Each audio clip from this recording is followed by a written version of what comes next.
마지막으로 이러한 그 치료용 항체의 앞으로의 그 미래가 어떤지 여러분들하고 같이 한번 짚어보는 그런 시간을 갖도록 하겠습니다. 1975년도에 그 단클론 항체라고 하는 하이브리도마 기술이 이제 처음으로 만들어지기 시작을 하면서 그 다음에는 면역원성이라는 여러 가지 문제도 있었고 그렇기 때문에 항체 개발 속도가 상당히 더뎌 왔습니다. 하지만 1900년대 초반에 DNA 제조학 기술이 이제 발전을 하면서 항체를 우리가 제작을 하거나 아니면 선별을 하거나 아니면 대량 생산을 외부에서 할 수 있는 그러한 분자생물학적인 기법들이 상당히 많이 개발이 되면서 그 1990년대 후반부터는 이런 치료용 항체의 그 식약처 승인 현황과 그 다음에 시장이 거의 기하급수적으로 이제 늘어나는 것을 이제 알 수가 있고요. 통계 자료를 보게 되면 2019년도 12월 기준으로 봤을 때 약 한 80개 정도의 치료용 항체가 FDA 승인을 받은 상황에 있고 그 중에서도 암 치료제로 사용이 되고 있는 것은 한 30개 정도가 이미 이제 사용이 되고 있는 그런 상황입니다. 또한 570개 정도의 치료용 항체들이 현재 임상 실험 중에 있고 그렇기 때문에 이러한 항체 치료제라는 것이 향후에는 더 많은 그런 승인을 받아서 임상에서 많이 사용이 될 것으로 예상이 되고 있고요. 실제 시장성을 보더라도 2018년도에는 120조 원에서 7년 뒤인 2025년도에는 약 한 3배 정도가 증가된 330조 원 정도의 커다란 시장을 형성할 것으로 예상을 하고 있습니다. 그래서 전 세계적으로 가장 빠르게 성장을 하고 있는 그런 산업 분야라고 할 수 있겠고요. 국내에서도 전 세계적인 항체 산업에 대한 그런 트렌드에 발맞추기 위해서 국내에서도 이런 항체 산업을 차세대 성장 동력으로 인식을 하고 정책적으로 육성하려는 여러 가지 움직임들이 있었습니다. 그래서 식약처 같은 경우에는 항체 신약 개발을 위한 규제 개선과 그리고 여러 가지 가이드라인을 이제 마련을 했었고요.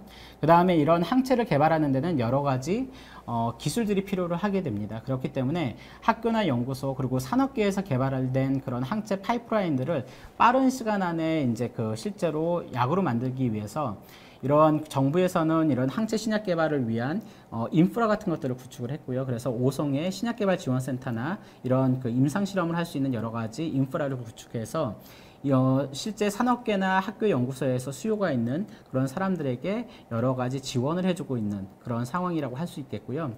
그 다음에 우리나라에서 신약을 만들 때는 어떤 R&D 투자가 이제 많이 증가가 되어야 되는데 현재 우리나라에서도 정부에서도 이런 항체 신약을 개발하기 위한 여러 가지 R&D 투자들이 급속도로 이제 증가를 하고 있는 그런 상황이라고 할 수 있겠습니다. 이러한 정부의 육성뿐만이 아니라 산업계에서도 이러한 그 항체 산업에 대한 그 빠른 움직임들이 이제 있기 시작을 하는데요. 삼성과 셀트리온 같은 대기업뿐만이 아니라 우리나라에 있는 유수의 중견 제약사 그리고 현재는 많이 생겨나고 있는 다수의 벤처기업에서도 이런 항체 파이프라인들을 개발하기 위해서 공격적인 R&D 투자가 이제 현재 증가를 하고 있는 그런 상황이라고 할 수 있겠고요. 지금까지는 제가 이제 단클론 항체에 대해서 집중적으로 이제 여러분들한테 설명을 드렸는데 치료용 항체라는 것은 상당히 다양한 기술들이 현재 개발이 되고 있습니다. 그리고 이러한 임상 시험을 하고 있는 여러 가지 형태의 그 항체들이 현재 존재를 하고 있는데 대표적으로는 항체의 끝부분에다가 사이토카인을 붙여놓는 이뮤노사이토카인이랄지 아니면 스몰 케미칼 저분자 화합물을 항체에다 붙여서 이러한 저분자 화합물과 항체의 가장 좋은 특징만을 나타낼 수 있는 항체 약물 복합체라고 하는 엔티바디 드러그 컨주게이트라고 하는 형태가 만들어지고 있고요. 또 다른 형태는 이제 그 방사선 동위 원소를 항체의 끝부분에 붙여가지고 암을 진단한다든지 아니면 암세포를 이런 방사선 동위 원소로 인해서 사멸을 유도를 시켜주는 라디오 이뮤노세라피에도 이러한 그 항체가 이용이 되고 있고요. 그 다음에 이뮤노라이포점, 그러니까 어떤 지질환에다가 저분자 화합물을 넣어놓고 항체라는 것이 보통 타겟팅이 잘 되는 그런 특징들이 있기 때문에 항체를 디스플레이를 하게 되면 저분자 화합물을 실제 타겟 세포에다가 잘 전달할 수 있는 이뮤노라이포점이라는 그런 형태도 개발이 되고 있습니다. 항체는 단클론 항체뿐만이 아니라 실제 2개 이상의 항원에 결합할 수 있는 이중 항체거나 아니면 보통 멀티스페시픽이라고 하는 다중특이적인 그런 항체 형태도 이제 개발이 되고 있는데요. 특히 이중 항체 같은 경우에는 T세포를 이제 그 암세포로 불러들일 수 있는 그런 형태로 많이 개발이 되고 있는 그런 상황이 있고요.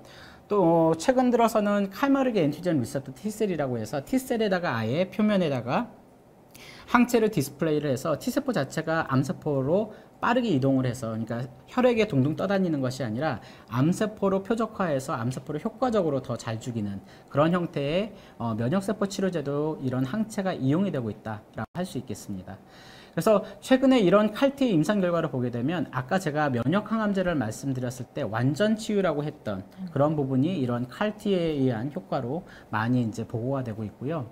이런 항체라는 것은 이런 치료용 목적뿐만이 아니라 진단에도 활용이 많이 되고 있는데, 특히 우리가 보통 PCR 기법으로 하는 분자 진단 이외에도 항체를 이용하는 것을 보통 면역 진단이라고 얘기를 하는데요. 보통 빠르고 현장에서 진단할 수 있는 그런 면역 진단들이 이런 항체를 이용해서 이제 많이 개발이 되고 있는 그런 상황이라고 할 수 있겠습니다. 그래서 이런 항체라는 분자 자체는 실제로 여러 가지로 다 응용이 가능한 상당히 다재다능한 그런 몰리큘이다라고 이제 얘기를 할 수 있겠고요.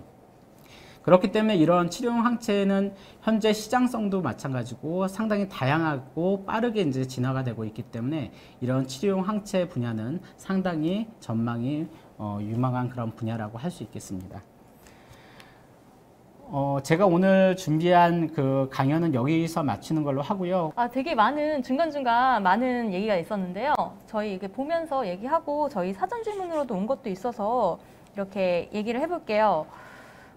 우선은 애플민트님께서 질문해 주셨는데요. 내 몸의 항체를 늘리기 위한 생활 태도는 어떤 게 있을까요? 라고 되게 요즘에 이제 코비드 19 때문에 이제 항체가 좀 많아야 방어를 할 수 있지 않을까 해가지고 이렇게 올려주신 질문 같아요. 네. 우리 몸 안에 있는 항체를 늘리기 위한 생활 태도는 가장 중요한 것은 우리가 건강해야 된다라는 건 가장 중요할 것 같아요. 그러니까 면역계가 정상적으로 돌아가야지만 항체가 어떤 항원이 들어왔을 때 아니면 백신을 맞았을 때 항체가 가장 잘 만들어지기 때문에 가장 중요하다라고 이제 생각할 수 있을 것 같고요. 근데 이제 우리가 이제 생활을 하다 보면 여러 가지 스트레스 상황에 이제 놓이게 되는데, 이런 스트레스를 많이 받게 되면 보통 면역력이 떨어진다라고 알려져 있습니다. 그래서 가장 중요한 것은 항상 긍정적인 마인드를 가지고 즐겁게 생활하시는 것 자체가 가장 항체를 늘리는 방법이 아닐까라고 생각을 합니다. 역시 모든 건 스트레스와 연관이 있는 것 같네요. 그 다음에 TSL님께서 우리 몸에 있는 항체 중에 침입한 세균과 결합하지 못하는 경우도 있나요? 라고 하는데요. 이건 항체의 특이적인 그런 게 있나요? 네, 우리 몸 안에 있는 항체는 상당히 여러 가지 항원에 결합할 수 있는 그런 레파토어를 가지고 있기 때문에 특정 세균과 결합하는 항체도 일부분 존재를 하고, 그렇지 않은 것들도 우리 몸 안에는 존재를 하고 있습니다. 그래서 A라는 항원이 들어왔을 때는, 그러니까 세균이 들어왔을 때는 그거와 결합하는 그런 항체들이 작용을 하게 되고요. 하지만 B라는 또 다른 세균이 우리 몸 안에 들어왔을 때 작용하는 그런 항체들도 존재를 해야 되는 거잖아요.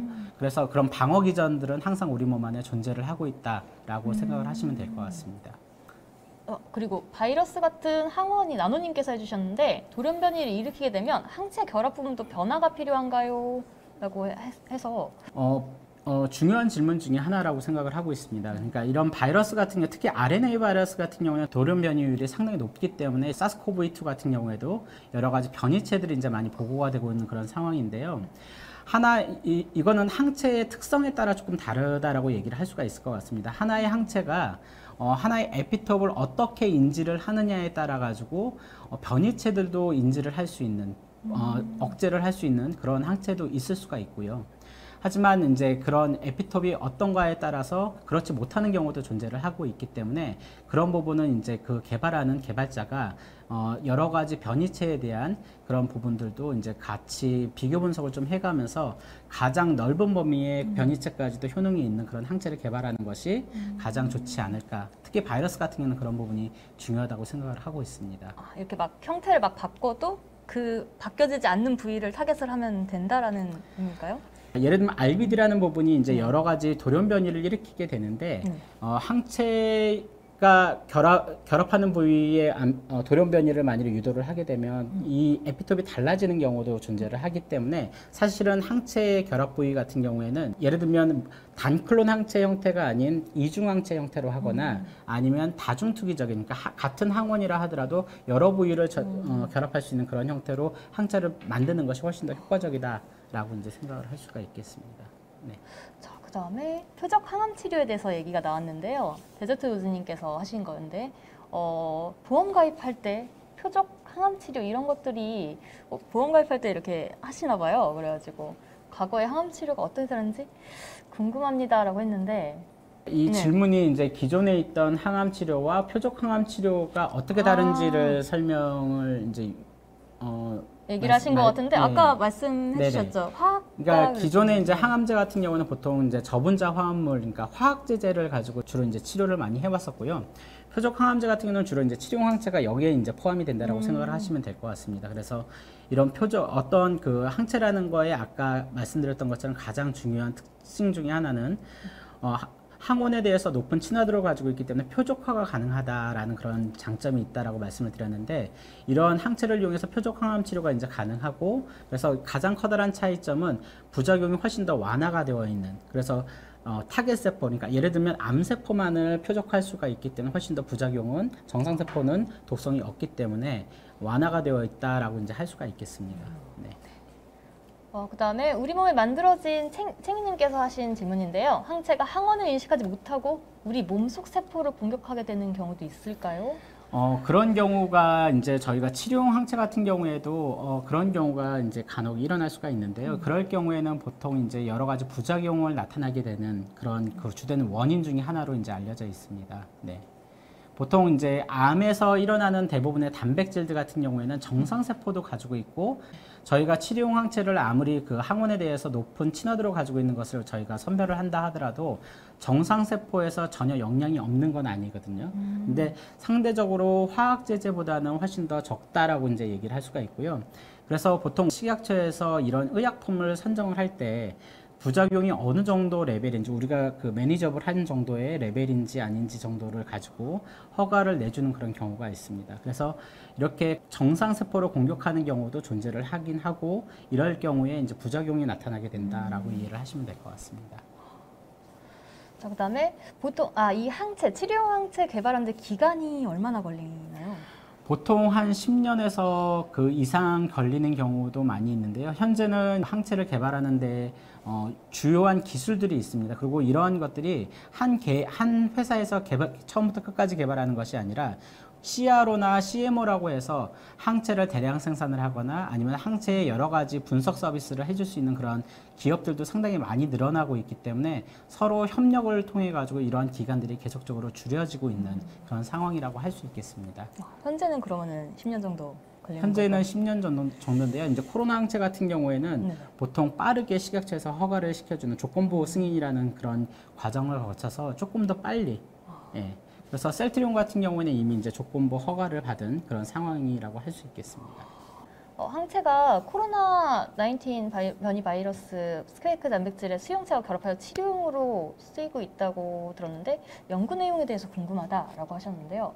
그 코비드-19 같은 경우에는 사스코브2라고 이제 말씀을 드렸고요. 이런 바이러스의 표면에 스파이크 단백질이 숙주세포 표면에 존재하는 ACE2하고 이제 결합을 하게 되는데, 특히 이제 이러한 가장 ACE2하고 결합할 때 중요하다라고 생각하는 부위가 RBD라고 하는 리셉터 바인딩 도메인이라고 하는 부위가 이제 중요하게 작용을 한다라고 말씀을 드렸습니다. 그래서 치료용 항체 같은 경우에는 이런 RBD에 특이적으로 결합할 수 있는 가장 특이성이 높은 그런 항체들이 이제 개발이 되고 있고요. 그래서 하나의 형태로 개발되는 것을 단클론 항체. 그래서 아까 말씀드렸던 것처럼 리제노론이나 이제 그 셀트리온 같은 경우는 단클론 항체 형태로 임상 실험이 끝나서 이제 개발이 되고 있고요. 그다음에 그 이외에도 여러 가지 이중 항체나 이런 다중투기적인 항체들이 현재 그 연구용에서는 많이 개발이 되고 있고, 저희 실험실에서도 이중 항체는 현재 개발을 하고 있는 그런 상황입니다. 네. 그다음에 이거는 왠지 고등학생이나 중학생 분께서 얘기하신 것 같은데요.